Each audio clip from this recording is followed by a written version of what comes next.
Bom dia, pessoal. A aula de hoje vai ser sobre indicadores termodinâmicos.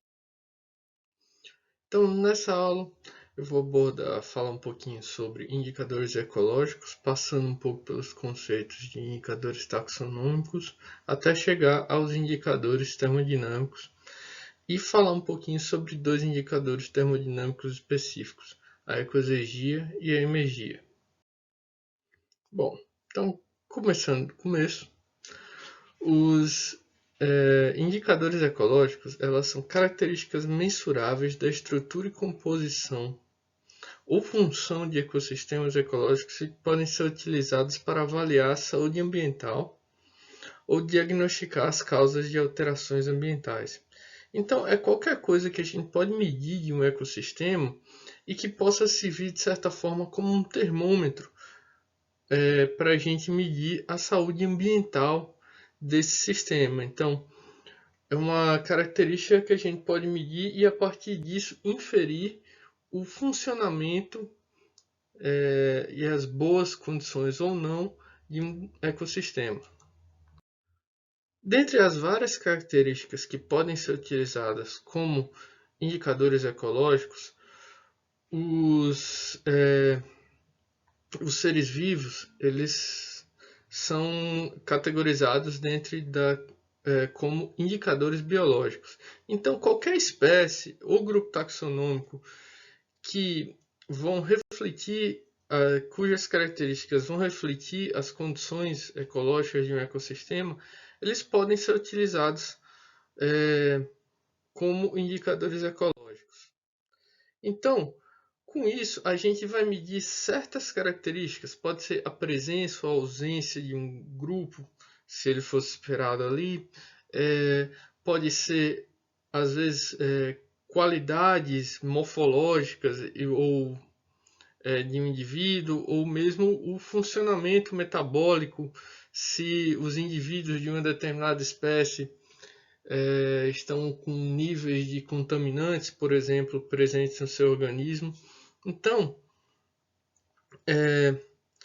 os indicadores biológicos eles têm a vantagem de, como eles são organismos que estão vivendo nesse ambiente, eles vão ser afetados diretamente por várias características ao mesmo tempo. Então, eles podem muitas vezes detectar alterações no funcionamento desse ecossistema que isoladamente nós não teríamos como detectar. Então, eles nos ajudam a mensurar alterações no ecossistema que muitas vezes passariam despercebidas para outras medidas, como variações físico-químicas ou contaminantes em um determinado ecossistema. Então, geralmente, nós utilizamos como indicadores biológicos a estrutura taxonômica de uma comunidade. Então, para verificar a saúde ecológica, nós geralmente comparamos um ambiente da mesma região que tenha condições ecológicas que nós sabemos que são boas e tentamos comparar a, a composição de uma determinada comunidade com a do nosso alvo. Então, por exemplo, se um riacho de uma região urbana, como está a comunidade de peixes dele comparada com a de um riacho numa área preservada. Então, geralmente é assim que utilizamos indicadores biológicos. O problema desse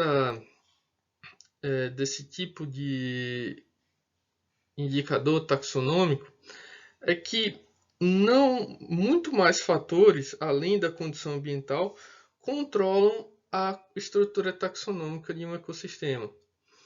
Então, podem haver variações nas condições ambientais, naturais, além das causadas pela ação humana. Podem haver variações na história evolutiva, às vezes de efeitos estocásticos, efeitos ao acaso. Então, todos esses fatores acabam tornando um pouco mais difícil da gente comparar, especialmente quando a gente precisa comparar ecossistemas que têm uma natureza uma história evolutiva muito diferente um do outro. Então, para tentar uma forma de se tentar resolver esse problema dos indicadores taxonômicos é a utilização de indicadores termodinâmicos. Esses indicadores são baseados no conceito da física, então nas leis da termodinâmica adaptadas para a ecologia. Então, são os conceitos físicos necessários para se descrever o estado termodinâmico de um ecossistema. A vantagem é que, primeiro, esses indicadores eles vão descrever o estado do sistema biológico de forma holística, ou seja, eles vão pegar aquele recorte que você está observando e, como um todo, como esse sistema vai estar estruturado. Eles vão ajudar a gente a descrever de uma forma mais simples. E também, por serem baseados em leis universais da física, as leis da termodinâmica, eles vão fornecer uma linguagem universal para comparar os diferentes organismos e ecossistemas. Então, quando a gente precisa comparar sistemas diferentes, organismos de natureza diferente, às vezes isso acontece e esses indicadores termodinâmicos facilitam muito. Então, dos dois indicadores que eu falei que a gente iria discutir um pouco mais a fundo nessa aula, o primeiro deles é a ecoexegia, que é definido como a medida da distância entre o estado presente do ecossistema e como esse seria caso estivesse em equilíbrio termodinâmico com o ambiente abiótico. Resumindo, esse conceito diz que a ecoexegia é uma medida da quantidade de trabalho em termos de energia capaz de realizar trabalho, seria necessário para se montar esse ecossistema, essa estrutura que está sendo observada a partir de matéria orgânica simples. E isso, na utilização como indicadores termodinâmicos, é mostrado aqui nesse esqueminha, que mostra que sistemas com alta entropia, que estão mais próximos então do equilíbrio termodinâmico, são sistemas impactados. A ação humana, ela muitas vezes ela introduz entropia, ela acaba com a ordem de um ecossistema natural.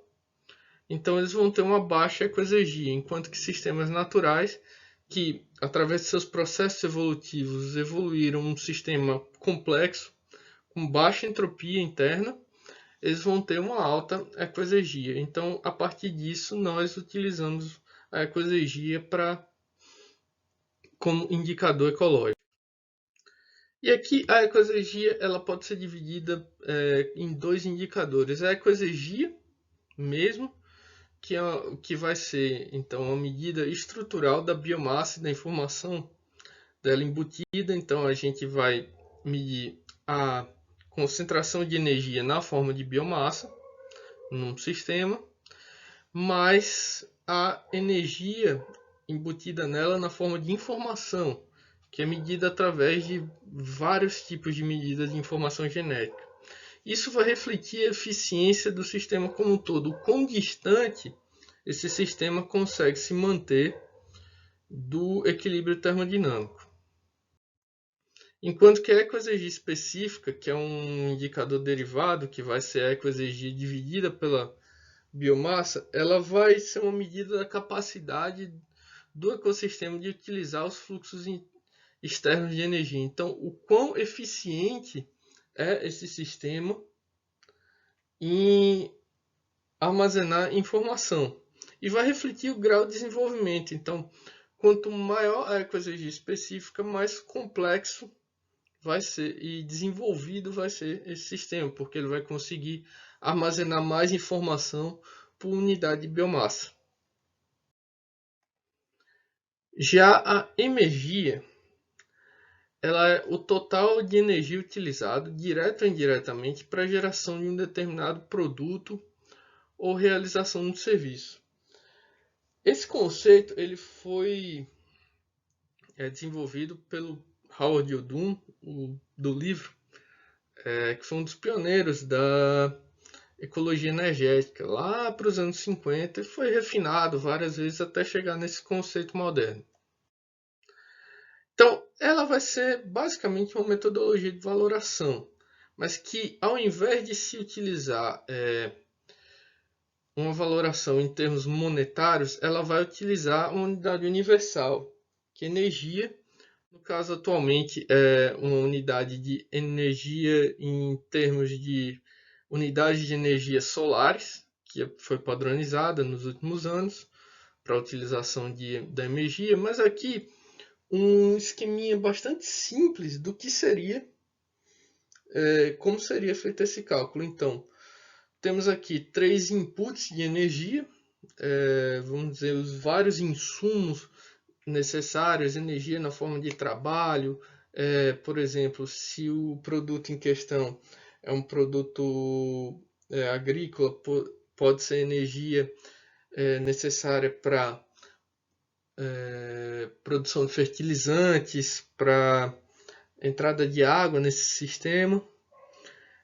E aí, finalmente, temos a energia que é gasta para isso e temos o total, somando isso tudo, o valor da energia. Só que na vida real é muito mais complicado. Aqui, retirado de um artigo, vocês podem ver que a quantidade de fontes energéticas que são contabilizadas para a produção numa fazenda só, e provavelmente ainda isso é uma versão muito simplificada. Inclusive, eu tenho aqui para vocês uma leitura que eu recomendo bastante, um artigo em português que usa a energia, que eu acho que pode ajudar bastante para vocês entenderem bem como se usa esse indicador. E com isso eu termino a aula, gente. Muito obrigado.